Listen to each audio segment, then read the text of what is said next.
ধরুন আপনার মাথায় বজ্রপাত হলো এবং কোনো উপায়ে আপনি বেঁচে ফিরলেন, তখন আপনার সাথে কি ঘটবে? আপনি কি কোনো অলৌকিক ক্ষমতার অধিকারী হবেন? চলুন বিস্তারিত সংক্ষেপে জেনে আসি। বজ্রপাত থেকে বেঁচে যাওয়া মানে জীবন ফিরে পাওয়া নয়।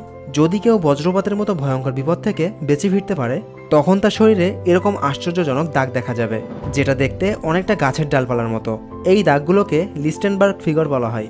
এগুলো সাধারণত কোনো পোড়া দাগ নয়, বরং প্রচণ্ড বজ্রপাতের কারণে বিদ্যুৎ যখন শরীরের মধ্য থেকে প্রবাহিত হয়, তখন এই বিদ্যুৎ শরীরের মধ্যে থাকা ক্ষুদ্র ক্ষুদ্র রক্তনালীগুলো ফাটিয়ে দেয়, যার ফলে শরীরে এরকম দাগ দেখা যায়।